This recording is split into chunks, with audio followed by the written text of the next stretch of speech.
Welcome to everyone who is new here, new to Vida. If you came across this event through Eventbrite and maybe you're new to Vida, you're not familiar with us. Vida is a career, life, leadership, health, and wellness coaching company. We are firmly planted in the belief that you can and should love your life.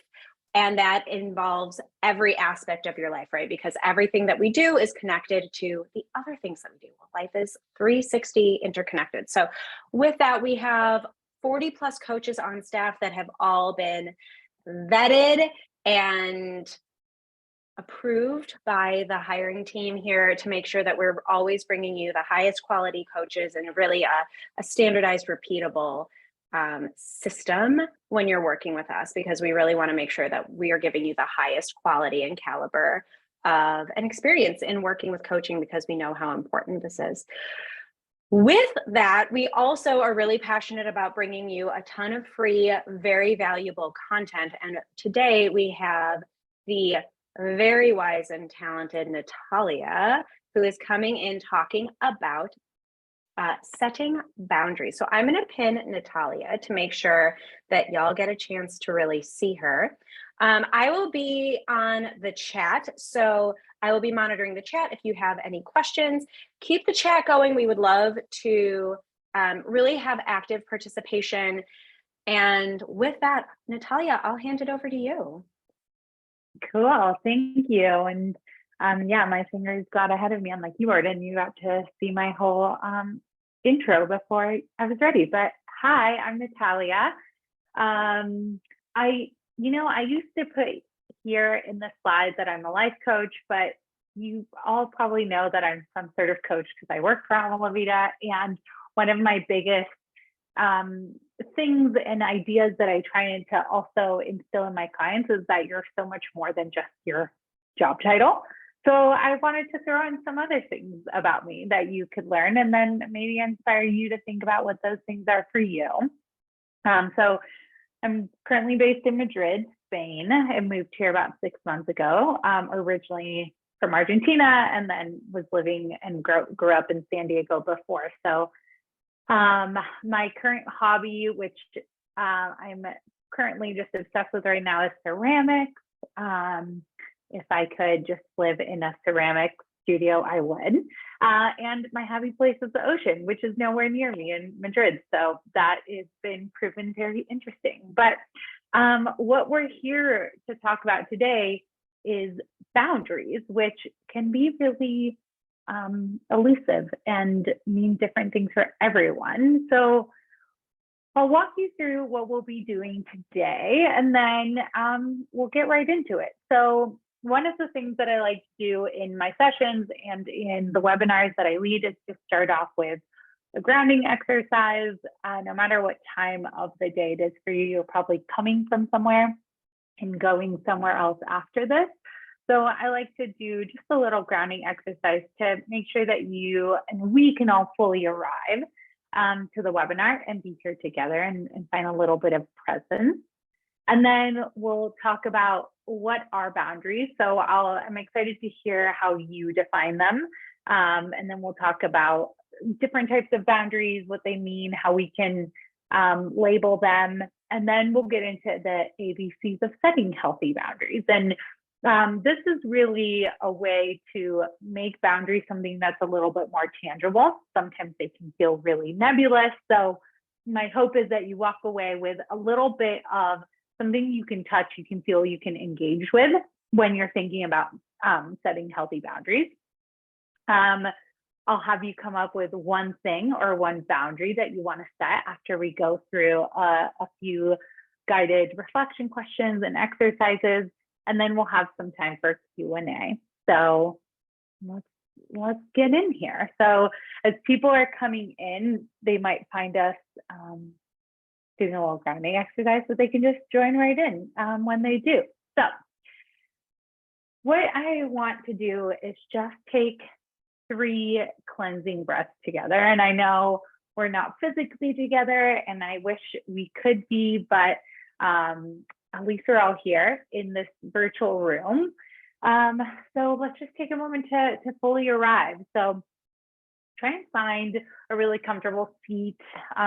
Put your feet on the ground if you can. So you can really just feel your feet on solid ground, and place your hands on top of your legs, or if you want a little extra feeling of your breath, you can put your hands on your belly. And together, let's just roll our shoulders back a couple of times, just all the way up to your ears, and then all the way down your back. We'll do that one more time. And for these breaths, I invite you to close your eyes. If that doesn't feel comfortable for you, you can just kind of find an unmoving point somewhere down by your desk or under your keyboard, just to really rest your gaze there.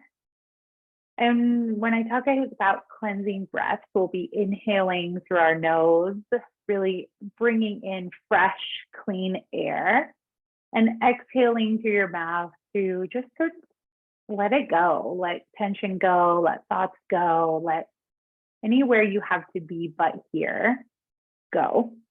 And I like doing them together so we can feel like we're part of something bigger, and we're all taking 3 deep breaths in our different corners of the world. So I'll guide you through it. Just start by inhaling as deeply as you can through your nose, opening up your chest and your belly. And on your exhale, maybe sigh it out, let something go, open mouth. Another one just like that, inhaling, making room, opening up your chest and your belly. And exhaling fully through your mouth. One more, just like that, putting everything else on pause for the next hour. And exhale, just letting something go. And take your time to just blink your eyes open if they were closed. Make your way back into the virtual room that we're in, and welcome. You've fully arrived. Now we're here. And let's get to the good stuff and talk about boundaries. So I want to hear from you. What are boundaries? So when I say the word boundaries, what comes to mind? What are the words that first pop into your head when you hear the words boundaries? And they can be definitions, or they can be how you feel about them, or limits. Good. Okay. Yes. Points that you don't want people to cross over. Yeah. The point at which it becomes uncomfortable. Yeah. So knowing like where something is comfortable and where it's not. Great. Spoken and unspoken rules of engagement. Yes. Yes. So limits on how far you can go. What else? How you want people to treat you. Yes. These are all really, really, really great. What else do you think of when you think of boundaries? Yeah, saying no. That's always, we have such a hard time just saying no, right? And making it a complete sentence. Self-awareness, to take action on one's own behalf, to feel respected. Yes, I love that. And we'll be talking about a lot of different boundaries. Self-compassion. Yes, absolutely.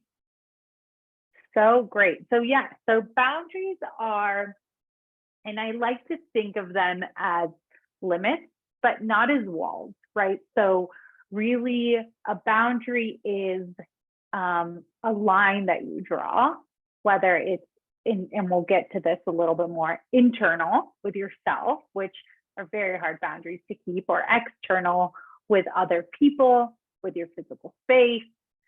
That the purpose of setting boundaries is really for you to be able to feel safe, to protect your energy and your emotions and your well-being.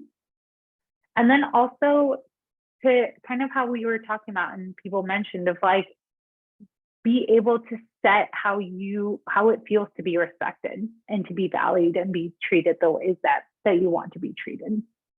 So when we talk about boundaries, there's a lot of ways that you can break them down. I decided to break them down into the types of boundaries that we can think about.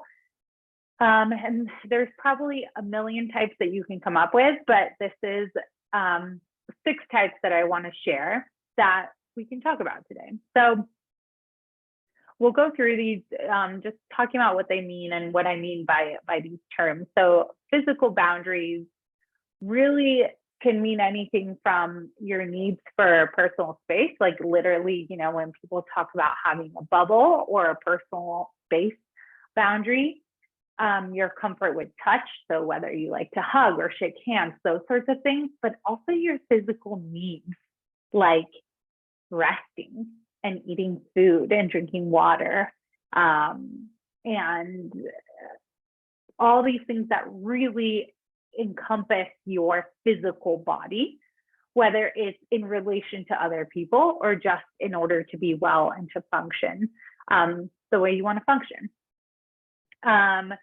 Then you have time boundaries.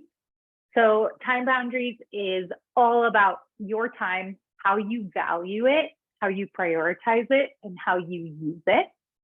I think a lot of the time we have a really hard time honoring our time the way we want. So we'll talk about that.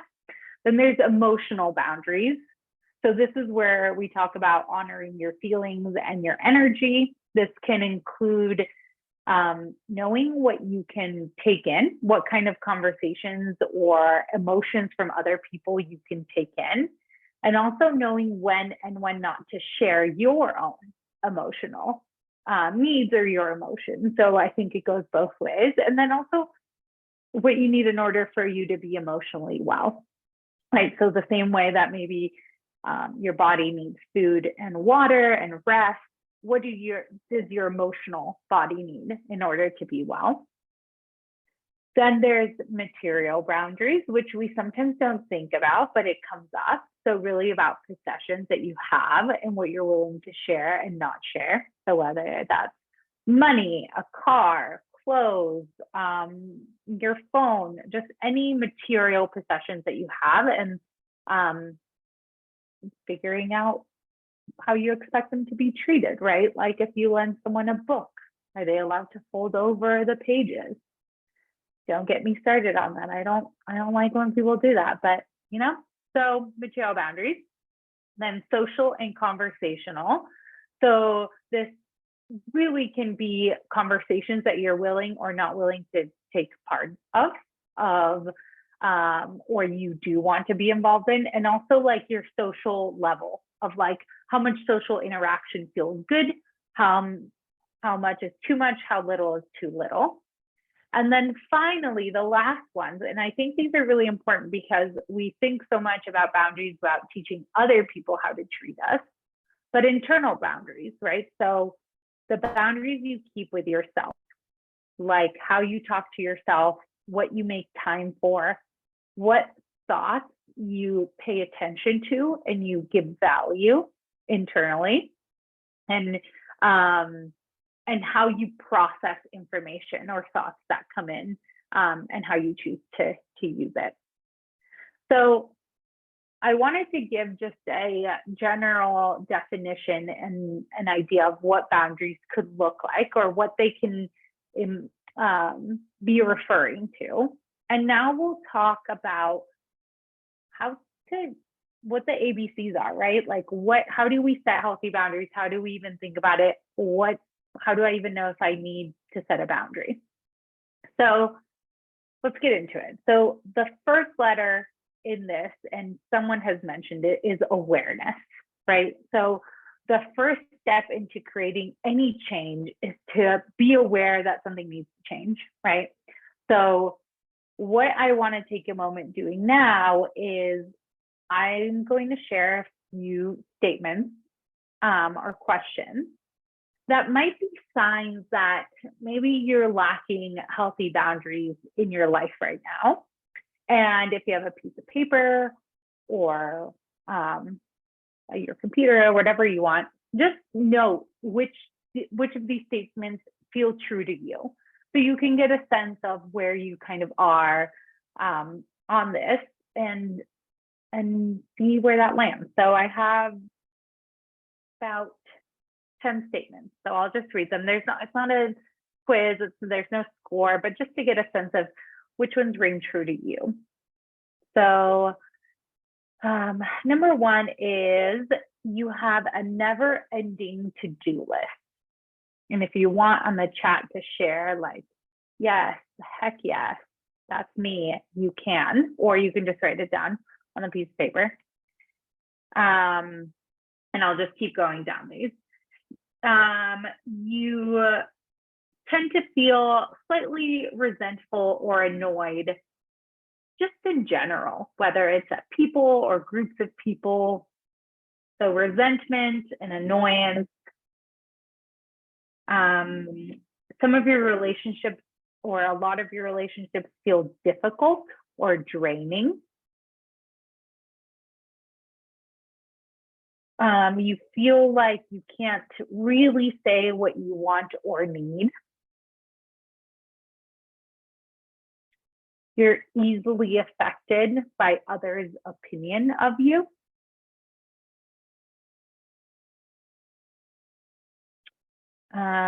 You've lost interest in the things that you used to love, or you're feeling lost as you don't even know what you love.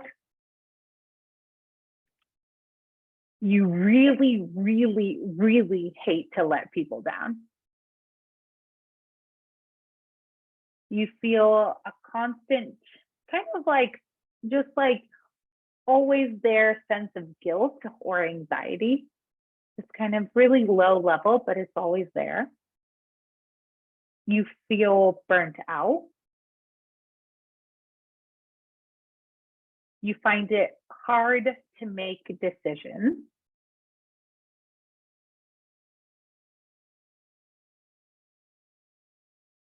And maybe sometimes you tend to overshare or wish you said something and then wish you hadn't said it.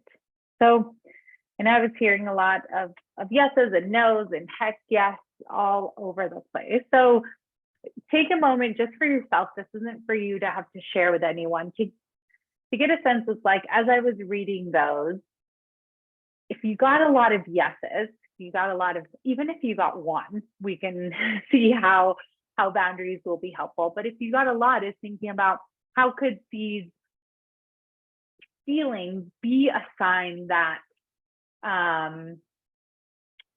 that maybe there's some boundaries that need to be set for yourself internally, but also for others, right? So first step, awareness, right? Knowing that something isn't really working for you, like feeling constant guilt and anxiety, or having to edit what you say before you share with people, or your relationship feeling draining, might not be super helpful for you. So figuring out that it's there. And then we move on to the next one, which is beliefs.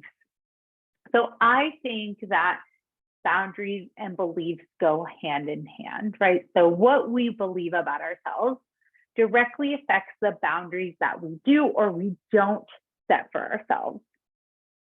So when you're thinking about these statements that we just reflected on, just look back at the ones that you said yes to and think about what beliefs or thoughts go through your mind when these things come up. So I'll give you an example. I feel like one of the things that comes up for me is this feeling of resentment. And the beliefs that come up for me is, well, I believe that I bent over backwards for this person and I'm not getting the same treatment back. And I deserve them to kind of do the amount of work or the amount of sacrifice that I did, right? There's this belief that I have with maybe certain relationships that it's about sacrifice, and I give and I give and I don't get as much as I'm giving, and that resentment comes up, right?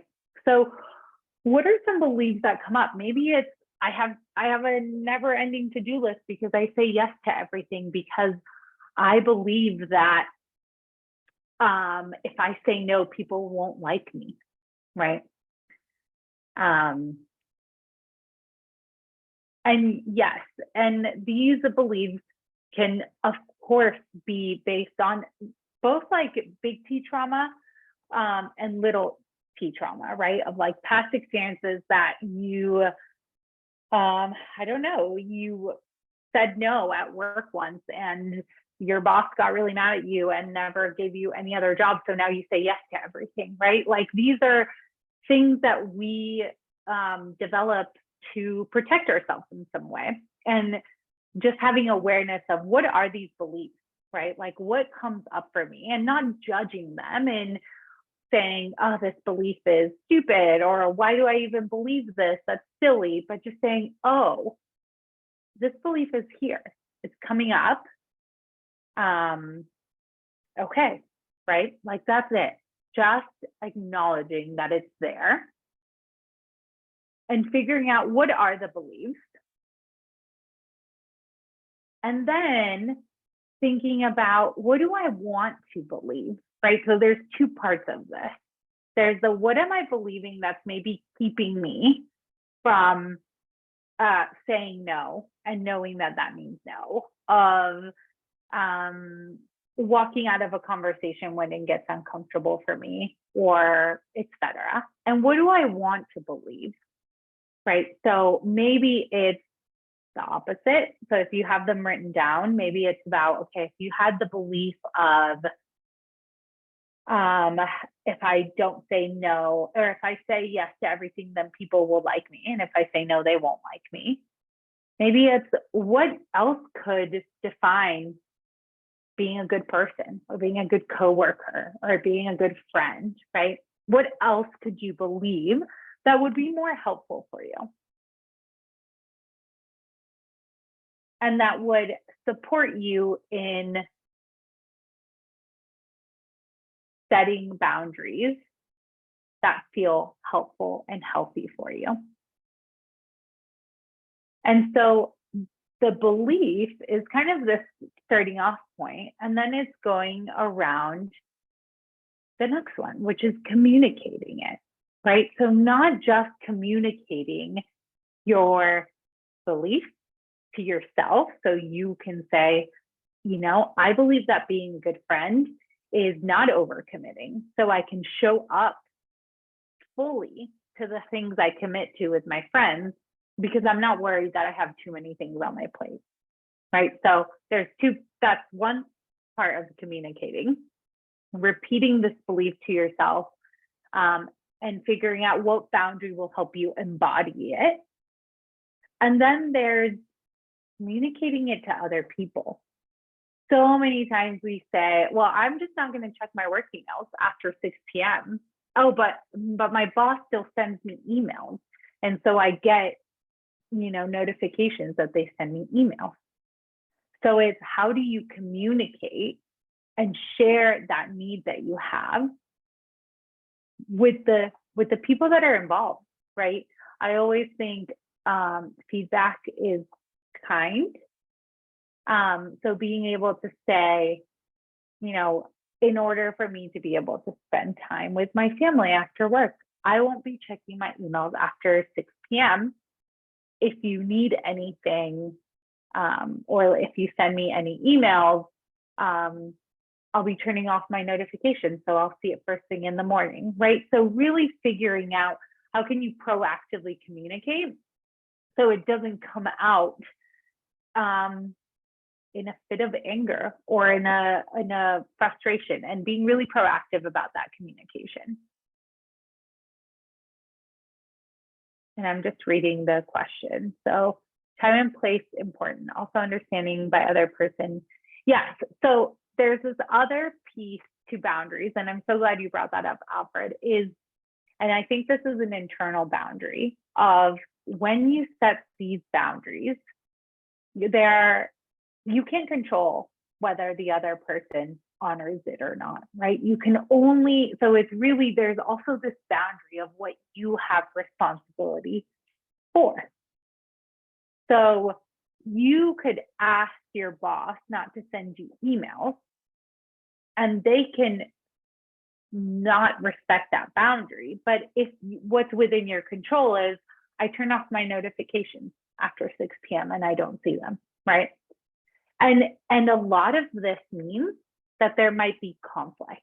And a lot of the time when we don't set boundaries, it's because we're avoiding conflict. So this is where that comes in of, yes, there's a time, there's a place, there's a way to communicate your boundaries. And also there's kind of like this meta boundary of, what am I willing to take responsibility for? And what am I saying, I'm going to put this down because it's not my responsibility.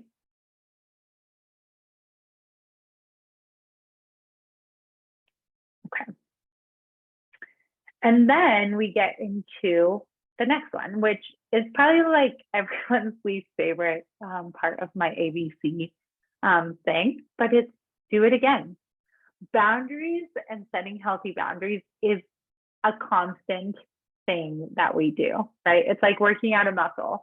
You don't just work your muscle out for 3 weeks and then say, great, I'm never going to touch that again. And I'll have a strong bicep forever.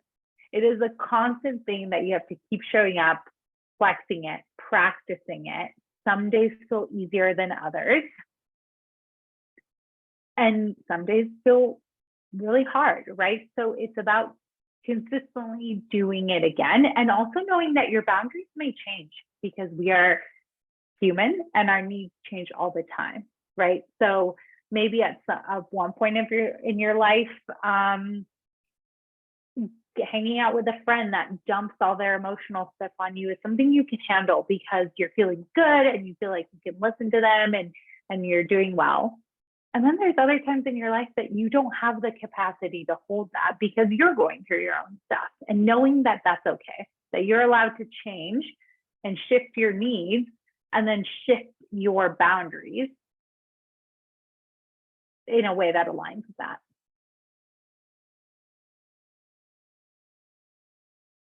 Yes. And I think also this comes back to the communication of, sometimes you have to communicate it to people more than once in different ways and continue to say it, right? So if you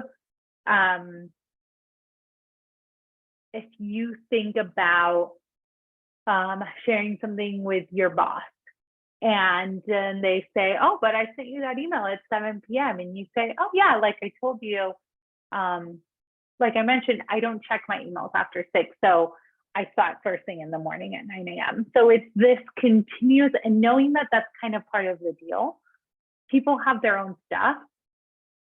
It's your responsibility to remind them of yours, and it's their responsibility to hear it, and knowing where that where that constant workout of this muscle comes in.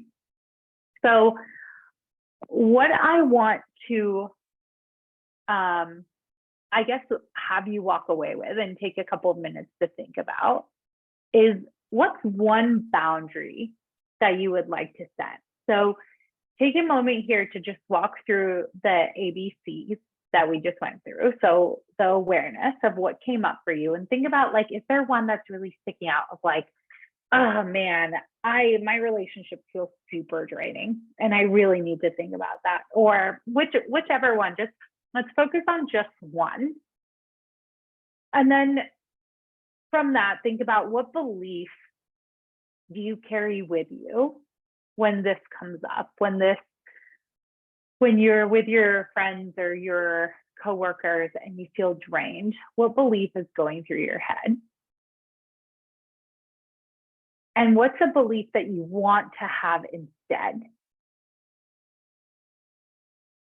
So just take some time to think through that.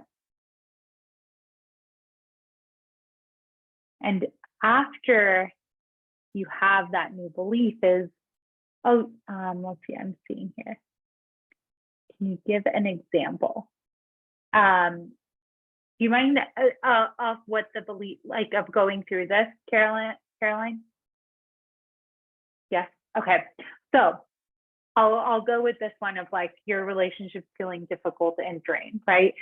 So I might say the belief that I hold is in order for me to be a good friend, I have to give my friends everything I have. I have to drop everything for my friends. That's what being a good friend means. So I noticed that belief is getting me in a bit of a pickle because now I feel resentful towards my friends and I don't even want to be with them and they feel draining. So I think, okay, what belief would help me engage with these relationships in a way that's more healthy? I would say,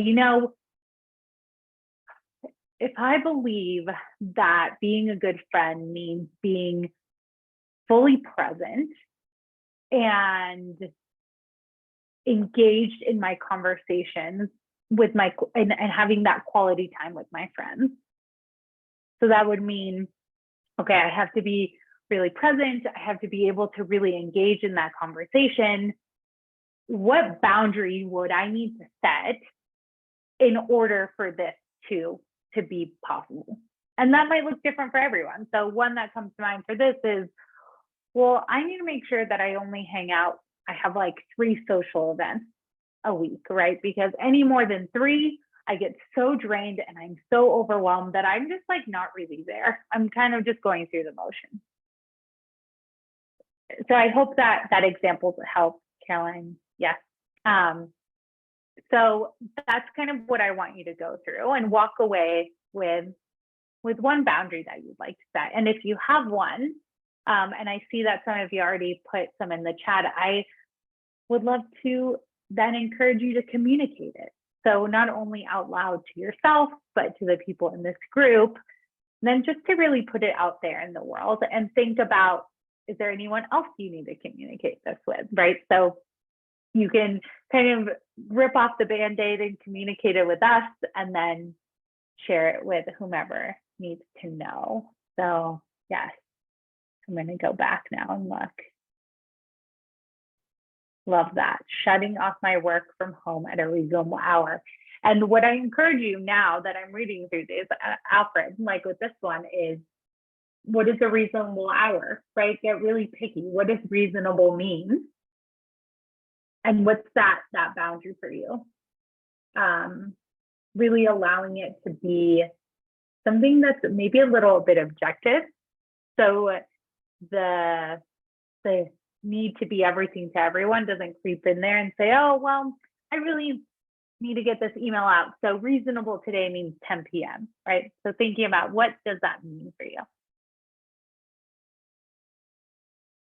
Well, yeah, feel free to share. Yeah, thank you. Not being everything to everyone. That is, yeah, huge. It is impossible. None of us can be everything to everyone. So really defining, what does it mean for me to be the way I want to be in this relationship? And knowing that might mean that you have to be a little bit less of this in this relationship, right? And all of this is give and take because we can't be everything all at the same time.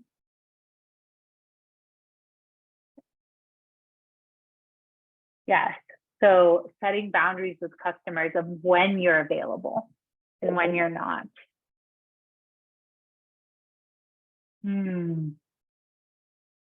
Yes, Laura, thank you so much for sharing that. This is such a great example of how things shift, right? Like your needs shift sometimes really obviously, like, oh, I became a parent. And that obviously really clearly, viscerally changes my needs. And sometimes a little bit more subtle. And you have to reignite or reprogram what that belief is. And it takes a little bit of practice. Rachel, let me read your question. Do you have any advice on how to set boundaries while still building rapport with clients? I think, and this is just my own personal opinion, so I'm sure there could be a lot of other options. I think radical honesty. If you can share why you're creating this boundary and encourage them to also set their own boundaries. So say, well, I want to set this boundary so I can be that are able to serve you because it protects my energy and my ability to engage with work, cool. And if your customer doesn't like that, then it's really rethinking about what does it mean for you to be a good, whatever your role is, right? And can you learn to let go of what's their responsibility? If they want you to be at their beck and call every day, that's for them to take on, and this is for you to take on. Okay. All right, I'm going to shift this over to Libby for a second, and then we'll hop into Q&A. So think about more questions. You can type them into the chat and we'll revisit them. You can type them privately to me. And Libby, I'll let you take over for a second. Okay, amazing. So I will be your moderator for the Q&A section. So thank you all. How are we feeling coming out of, I know Natalia is amazing, and that's just my humble opinion, but are you feeling inspired? Are you feeling nervous? Like, tell me, how are you doing? Crickets, maybe still processing. And you won't hurt my feelings if you say you're frustrated. Like, I know. Yeah, it's a lot. It's a lot of really good advice. Thanks, Raquel. So I think it's really normal. We share this information and we really want everybody to be very inspired and get a lot of just really good tips and tricks and ideas and processes and tools, maybe is the word I'm looking for, tools that you can add to your toolkit. I want to hold space for all of you as a coach myself, that this is hard. And yes, we've got it can be intimidating. You can feel nervous about this. It can be overwhelming. And that's normal. That's okay. And there's nothing wrong with you for feeling that way. So one of the things that we're really excited about at Amala Vida is we want to give you these tips and tricks and tools. And also, if you're feeling uncomfortable into bringing this in your own life, we also want to provide as many resources as we can to be able to give you the support you need to really find that sort of success. So I'm going to appreciate you all staying with me for a few minutes because I do want to talk to you about a really cool offer that we've been able to put together special for this New Year's time of year. We don't really do a ton of offers and promos, so we've got one right now, and I do want to tell you a little bit about it. So with that, I want to talk to you about our one-on-one coaching. So all of our one-on-one coaching, you will be, if this is something that you're interested in, as I mentioned earlier, we have 40 plus coaches on staff, and this experience that you've just gotten with Natalia is something that is a little glimpse into what you can get in working with a coach. Extra bonus special of today, hang on 1 second, go back for a second, Natalia, sorry, is that Natalia is actually taking on new clients. So if you're really connected with her and you want to work with Natalia, this is an opportunity to do some time with her. But all of our coaches, if you decide that you want to work with us, we have humans that you will talk to who will match you with a coach. So this is not like some AI, you get stuck with a coach and we hope for the best. We are really invested in your success, and I cannot say that enough. With that, we also have e-coaching content and all kinds of other resources that we love to provide you. When you're working one-on-one with your coach, these sessions can provide you insights and those amazing questions that Natalia was able to share in our activity today. That's the kind of question and answer that you can get into one-on-one with a coach. And I think that is so meaningful. It's why we got into this business, quote unquote, of helping people, right? So you get insights that you might not be able to get to on your own. You get additional support, you get accountability, and these are all really valuable. They've done so many studies that you will be so much more successful in reaching your goals when you have a strong support system. And we're really happy to be part of that. So now for the next slide, thank you. So with that, we also have some bonuses that we're, as I mentioned, able to pull together. So the first bonus that we can do, you can just click Natalia, is we have an all access pass that we're able to share with you for our Slack channel. So huge community that we've built, with all of our clients who are able to jump in and share support. You're not going through this alone. They'll share their learnings and their insights and just anything that they can to be able to help you. You'll also get access to all of our coaches in that channel. Next, we have, in addition to that, celebrity sessions with our full coaching team. So let's say you are a client and something comes up and you're working with Natalia, and maybe there's some question that you have that Natalia doesn't feel she's really an expert in.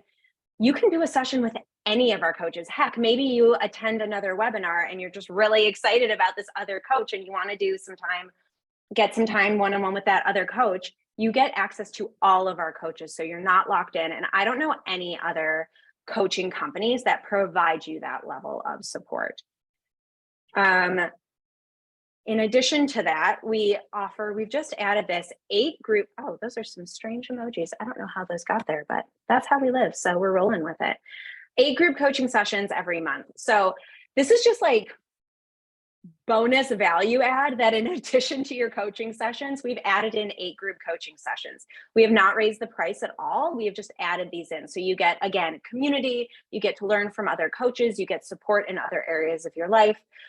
We're really excited about that. And then finally, the last bonus is all of our e-coaching programs. So if you've been following along with us, you may know by now that we have a ton of e-coaching resources available. You will get access to all of this content, which we really love, because not only does that mean that you get the ability to reflect on your own between your coaching sessions and really optimize your coaching sessions, but you can also really get access to repeatable results. We've had thousands of clients who have gone through this e-coaching content and seen really amazing growth and transformation in their lives. So to be able to just share that with you is really important to us. Now with that, this would be like potentially thousands of dollars if we were to break all this off and sell it separately. Our coaching memberships start at $379 a month. And as of right now, you can save 25% on your first purchase with us. So that could be 25% on your first month, which would bring it to $284, or you could save a ton more money by committing to a full year to yourself and get 25% off the full year. As I mentioned, we never do this. This is a special offer for first-time new members. Your first purchase with us, getting 25% off. Is our coaching more geared toward life or career coaching, Andy? Yes. So the answer to that, Andy, is that it really depends on your coach. So you can come in with any goal, and we have, as I mentioned, 40 plus coaches. So we'll match you with the right coach for the goals that you are bringing. We would never want to lock you in on that. All right. So if this offer is something that's of interest to you, I think the next slide has a QR code that you can scan. Yep. So you can scan this QR code if that's something that you're ready to get going on. It will also be in the recap email. So we'll include a link to this landing page as well. So with that, I'm collecting your questions so that we can jump back into the Q&A. So the first question that we had, all right, avoiding conflict as a belief. And it comes up around worrying about other people's anger, consequences, and how might someone rephrase that belief that's compelling and believable for themselves. Oh, and one more thing I do want to add, just because I've seen this come up. This is recorded. So if you want to revisit this, we'll be sharing the recording after. I think we forgot to mention that. Sorry, go ahead, Natalia. Yes, was the question, how to like reprogram the complex belief? Yeah. Yes. Oh man, that's a good one. And I think there was another question in there about feeling bad and how to avoid that. And there's question, and my answer is probably not going to be super popular, but there isn't really a way, like a magic fix, to avoid these uncomfortable emotions, right? That conflict brings in, that feeling guilty brings in, etc.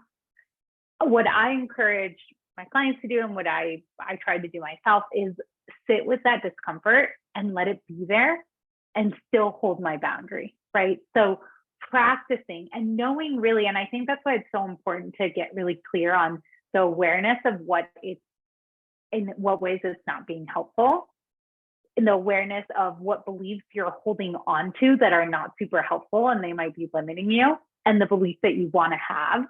So when you set your boundary, it's not just because you're like, I'm saying no because I don't want to. It's really rooted in these things that are really important to you.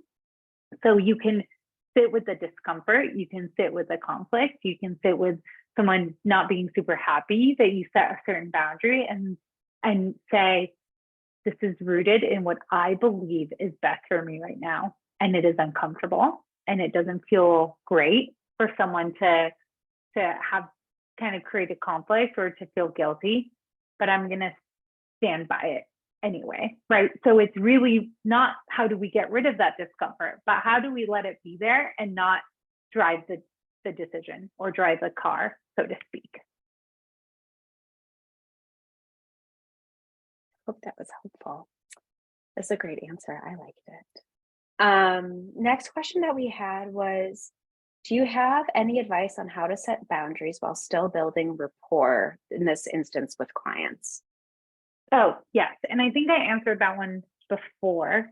So I'll say it again, but just quickly, I think radical transparency and being able to say to a client of setting an expectation early. So I think when you build rapport, for example, sometimes we get scared that building rapport means we have to give them everything they want. And if we give them everything they want, they will like me and that will build rapport. But really thinking about what does building rapport mean, right? It means trust. It means being reliable. It means doing what you say. It means being open. So how can you be all those things and set your boundaries right off the bat and set those expectations early so they trust you, you do what you say, and you're open and honest, and that builds rapport, right? So again, just rethinking, what does it mean for me to build rapport, and how can my boundaries actually help me do that instead of keep me from doing that? That's great. The next question was ways to deal with people who push back against your boundaries even after you've repeated attempts to lay them out. Yes, I think that's just one of the lovely things we get to deal with as humans, being with other humans. There's kind of a two-part answer to this. One is, it really depends on the situation, right? If it's a work or a friend or et cetera. For example, is if a friend crosses your boundaries time and time again and doesn't respect them, is it time to elevate that conversation into something more serious about like what you need from this friend and how close you need to be with them, right? So really like maybe examining that friendship a little bit more. With work, that can be a little bit harder because you have a coworker and they're going to be your coworker or your boss or et cetera. And thinking about, okay, what boundary, what is my part in this? What part can I play to honor this boundary for myself? And if someone's not honoring it, what do I need to do in order to protect this boundary? And if not, is what do I need to do in order to take care of myself if this boundary is being disrespected all the time? So I think there's like, this sounds super meta because there's so many layers to boundaries, but always bringing it back to what can I do for myself in this? Because I can't control what other people can do, right? It's impossible. So really taking it on what can I do to take care of myself? Not what can I do to avoid this conflict and make sure it never happened, I'll just bend over backwards, but what can I do to take care of me? Love that. One of the other things, if you don't mind me jumping in, please. Is that I think about this a lot when we talk about boundaries, because I'm the mother of a toddler and she's a year and a half and boundaries are coming up a lot. And so we're also talking about like, rather than punishment, but like teaching that actions have consequences. And what are ways in which you can, I love the example you gave of like when you're at work, maybe you turn off your notifications after 7 p.m. So what can you do to remove the temptation of those boundaries being violated? And then also, what are the consequences and really expressing those? And when I say consequences, I don't mean like punishment. You know, the classic example I have is like my daughter for a long time, really, when we were giving her a bath, would love to take the cup in the bathtub and dump the water on the floor. And the consequence is when you dump the water on the floor, you lose the cup. And that's just what happens. And eventually she learned that if she wanted to keep playing with the cup, she had to not dump water on the floor. So thinking about ways to express not just what the boundary is sometimes, but also what happens. Like, hey, I understand that you really love talking about blah. I'm not really comfortable discussing that. And if that's going to keep coming up, I'm really sorry that I'm not going to be able to talk to you as much. And that makes me sad because I value our friendship and our relationship, or whatever that looks like. Hopefully that was helpful. Yeah, that's so, great. oh, go ahead. No, sorry, I saw a question up here that I really want to make sure I get to, which is about the considerations and approaches when there's unbalanced power position, because I think that's so important and so hard to navigate. And I think there's no like, I don't know if I have a magic answer to this to say like, yes, once you consider these three things, unbalanced power is not going to be an issue anymore. But so two things. One is thinking again of like, what are the things that you need to do to protect yourself, right? And know and acknowledge like, maybe I am in this unbalanced relationship. And there are some things that I need to do for myself that maybe I can't communicate openly, or I can't, right? So like acknowledging that. And then I think there's a piece that is part of setting boundaries of like, how much can you take, right? So when you think about work, someone can say, well, I'm going to set all my boundaries because I won't let this toxic workplace get to me. And there's people all over the place using power to like manipulate and disrespect my boundaries, and I can't do anything about it. And then I think there's a limit of like, but at some point, I need to not be in this toxic workplace anymore. I need to not be with a manager that uses their place of power to get me to do whatever I want, even if I set boundaries, right? So knowing where your limits are, as far as like, yes, you can set all the boundaries that you need, but there's also a time and a place to acknowledge, is this space, are these people the healthiest place for me to be in right now? Because boundaries can't just cover all of these things, right? So I think there's like, again, levels to this boundary setting, that some become maybe a little bit more existential and others are a little bit more concrete. Like at 6 p.m. I stop checking my emails, right? So that's why coaching is so great, because you have more time and space to delve into every level of this that I can't manage to cover in an hour of our time together. But just, I wanted to make sure to touch on that because I think it was a really important question. Yeah, it's a really good question and good clarification. So thanks for picking up on that. Mm-hmm. The next question in the chat, I'm going to jump to advice on how to deal with being nervous when setting boundaries, stumbling over your words, making sure that you're expressing yourself clearly when you're uncomfortable. Yes. One, and I think someone mentioned it, and I don't know if it was you, Rachel, but self-compassion. So be really kind to yourself as you're doing something that is going to be nerve-wracking and probably scary if you haven't set boundaries before. 2, practice. Say it in front of a mirror, say it to someone you trust. Like if it is literally something that you're going to have to say out loud, practice it. And 3, set your environment in a place that you will be the most comfortable, right? So when we talk about time and place, it's not just about when it's appropriate, but when will you feel best? Did you eat a snack? Do you have water? Do you feel like safe in the space that you're in? Are you approaching this conversation in a way that feels good for you? So those 3 things. Come in with self-compassion, knowing it might not be perfect and that's okay. Practice it. So you can just hear the words come out of your mouth and they don't feel like alien words coming out of your mouth. And prepare your environment or set the stage in a way that you will feel like you can do it as best as you can.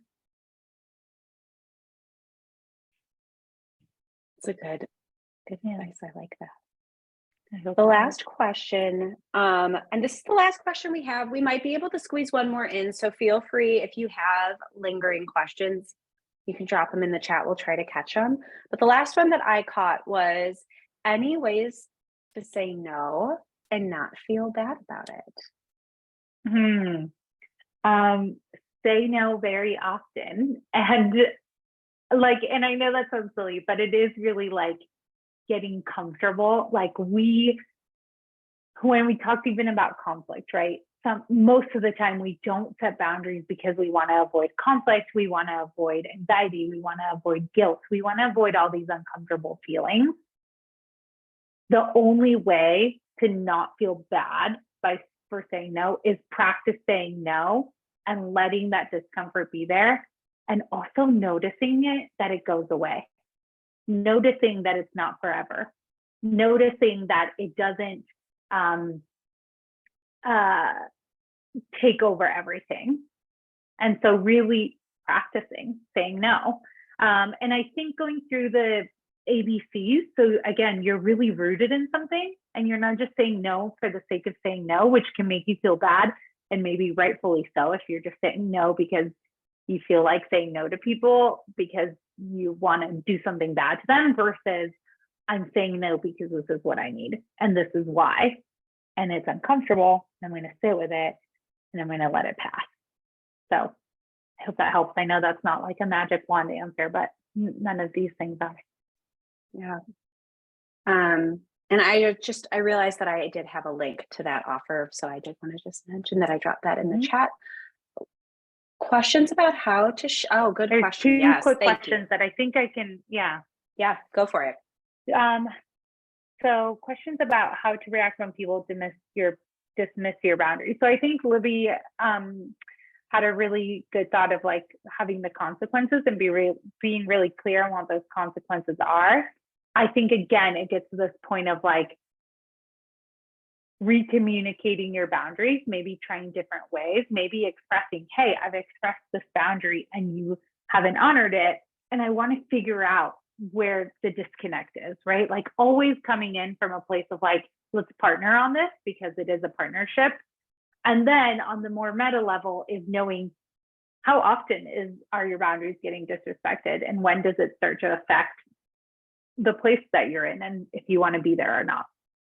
And then there's one more question about sharing, how to share without oversharing.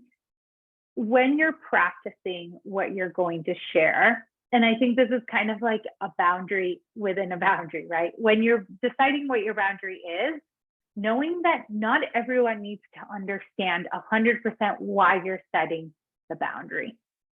So just think about, what do people need to know, right? I'm going to spend time with my family. So I want to unplug after work. You don't even have to say what you're doing after work, right? I want to unplug fully after work, so I won't be checking my email at 6. It doesn't have, that's it, right? So figuring out what do people need to know in order to be, for your message to get across, but not for them to understand, because that's not your responsibility for them to understand every boundary you set and why. And I think sometimes because we want everyone to understand everything, we overshare and we tell every detail. And that can kind of get us in the same pickle we were in the first place. So think about need to know basis when you're practicing, and maybe practicing it out loud. You say, oh, I tried that and I said way too much. Okay, let's reel it back. What do I need to say next time? Totally. So I know that we are 1 minute over. I want to thank Natalia for your wonderful words of wisdom. I want to thank you all for coming and being so involved. I love seeing the chat and your lovely remarks. We will be sharing the recording. We'll go out via email tomorrow. It's also on our YouTube page, so you can always go to our YouTube page and find those recordings. I'm going to drop the link to the promo that I offered earlier in our conversation. I just dropped that link again in the chat. That'll also be in the recap email. And then the last thing that I did want to throw out there is that we recently completed a people-pleasing challenge that builds even deeper on this. It's on our Instagram page with some recorded videos that go into a lot we just had more time. So we were able to go a little bit deeper into the underlying causes of what can cause you to have like soft boundaries and a practice of how to set them for yourself. So if you would love to go a little bit deeper and maybe aren't quite ready to commit to coaching, that's an incredible resource. Those videos, along with the offer, are available through Monday the 16th, and then they're coming down. So if that's something that you're interested in, we'll include those links in the recap as well. But absolutely, we would love for you to check it out. I'm a little biased because that's it's my challenge that I just completed. Rachel, I will pull our YouTube link and get that over to you. It'll also be. I have it right there. Oh, you got it? She's I just popped it in there. Thank you. So it'll also be in our recap email as well. So thank you all so much. Thank you. It's been lovely chatting with you. Natalia, any closing words before we go? Just thank you so much. And thank you for your questions and for being so active. I love being able to just talk about these things with you also. Thank you. And thanks for being here. And if you have any questions, just reach out to us. Bye, everybody. Have a great afternoon, evening, wherever you are.